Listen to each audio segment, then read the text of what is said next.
Kalau jadi Hindu, jangan jadi orang India. Kalau jadi Islam, jangan jadi orang Arab. Kalau jadi Kristen, jangan jadi orang Yahudi. Tetaplah jadi orang Nusantara dengan adat budaya Nusantara yang kaya raya ini. Ingat wahai saudara-saudara, musuh yang terberat itu adalah rakyat sendiri.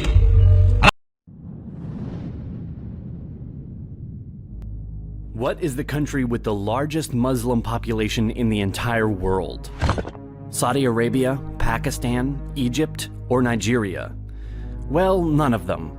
The correct answer is Indonesia. Islam is the religion in Indonesia with most adherents, with 87.2% of Indonesian population identifying themselves as Muslim in a 2010 survey. Indonesia has the largest Muslim population in the world, with approximately 220 million Muslims. But looking at the world map and knowing that Islam started in Arabia in the 7th century, from where it expanded to more people, especially in continental North Africa and southwestern Asia, a question just popped up. How did Islam reach this archipelago? How did these away islands become Muslim? We are happy to say that this episode is brought to you by our sponsor, CuriosityStream, a subscription streaming service that offers thousands of documentaries and non-fiction titles from some of the world's best filmmakers, including exclusive originals. CuriosityStream is a documentary streaming website where you can find thousands of educational movies that will boost your knowledge, including dozens of history films. Because you watch our channel and because you love history so much, we have a special offer for you. You will get unlimited access starting at just $2.99 a month or $19.99 a year. And for our audience, the first 30 days are completely free if you sign up at curiositystream.com/Nelegia and use the promo code Nelegia during the sign-up process. Go to curiositystream.com/Nelegia for unlimited access to the world's top documentaries and non-fiction series. Muslim conquests following Muhammad's death led to the creation of the caliphates. These empires expanded quickly and occupied enormous geographical areas. Occupying more and more land, the conversion to Islam was boosted by missionary activities, particularly those of imams. They told the religious teachings to the local people. Due to the rapid military expansion, the new religion expanded too, in the new conquered territories. These early dynasties focused on spreading the new religion, but also they focused on research, economics, and trading. During the Islamic Golden Age, more and more people converted to this religion, including crowned heads, nobles, but also trades and merchants. This resulted in rapid spreading towards the Indian and Atlantic Oceans. Islam influence first came to be felt in the Indian subcontinent during the early 7th century with the advent of Arab traders. Arab traders used to visit the Malabar region, which was a link between them and the ports of Southeast Asia, to trade even before Islam had been established in Arabia. The Arab merchants and traders became the carriers of the new religion, and they propagated it wherever they went. It was, however, the subsequent expansion of the Muslim conquest in the Indian subcontinent over the next millennia that established Islam in the region. Muslim missionaries played a key role in the spread of Islam in Asia, some missionaries even assuming roles as merchants. They were sent across Asia in all directions under various titles, often as traders.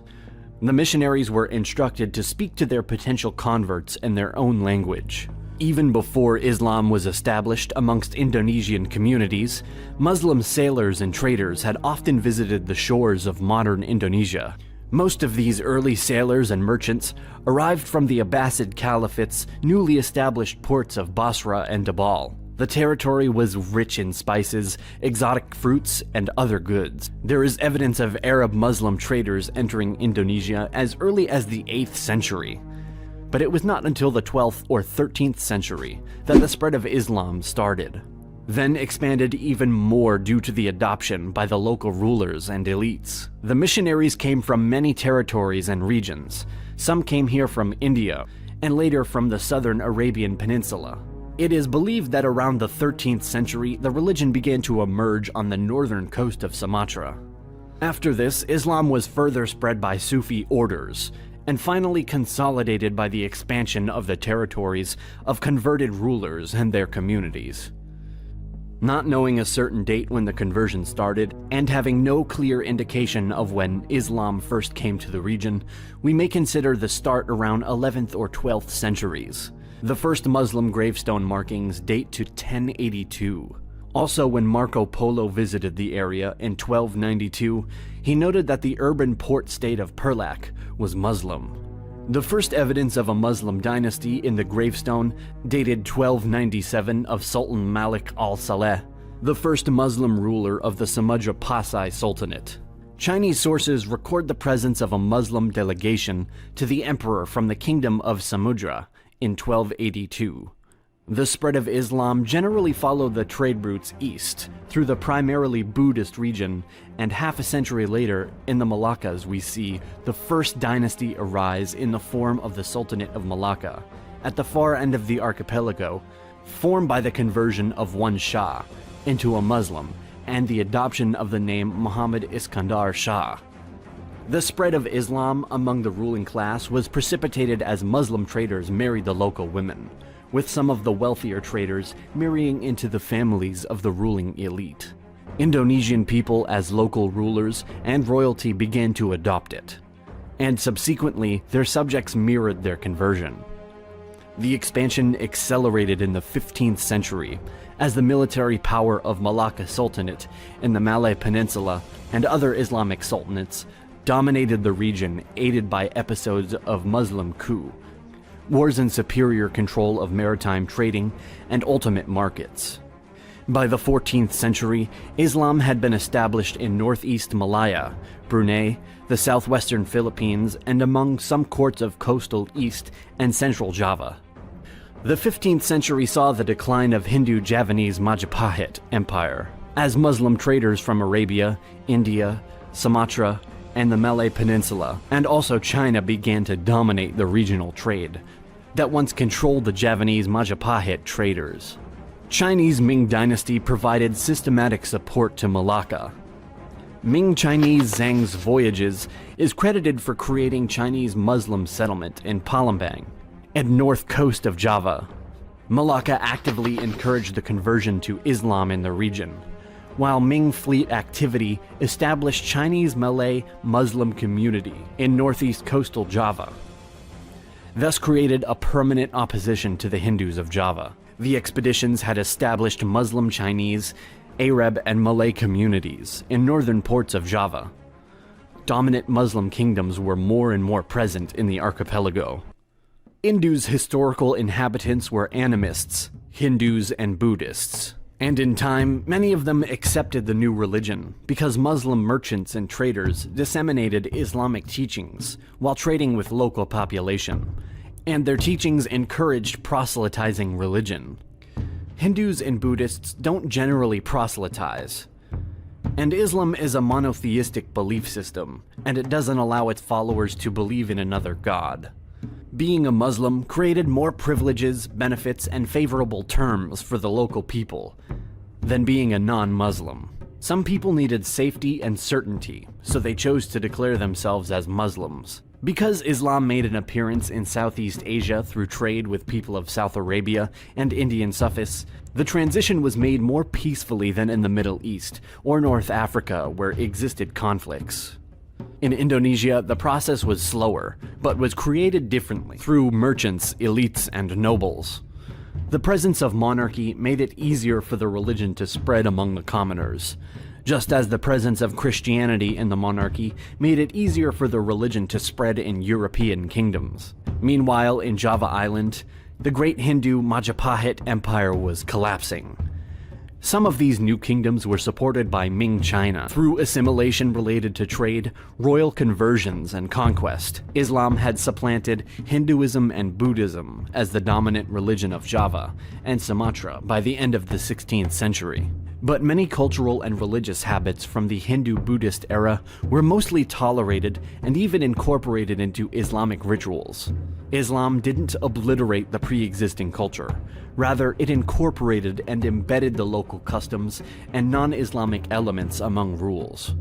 In part, the strong presence of Sufism has been considered a major enabler of the syncretism between Islam and other religions. When Europeans came, they brought Christianity to the Muslim majority, but not so many converted, probably due to the fact that in that time, already the accent wasn't put on religion as much as in the 12th or 13th centuries.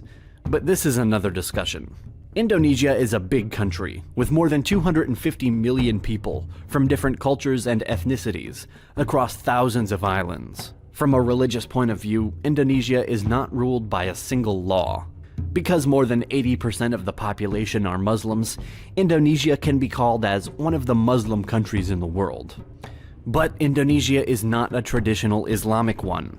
Their constitution does not specifically base on their religion, and also it contains many values, universal ones, which are also available in Islam as well as in other religions, formulated into what is known as Pancasila, the 5 philosophical pillars of the country. The Pancasila, these are: first, believe in God.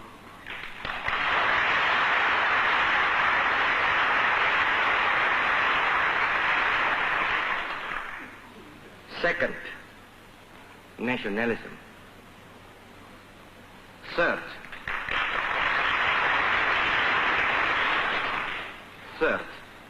humanity.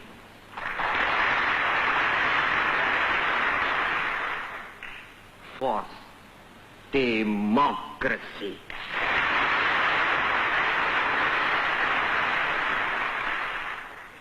Fifth, social justice.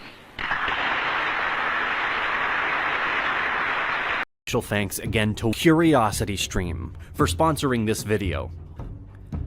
Also, a big thank you to our supporters on Patreon. Thank you so much for watching. See you next time.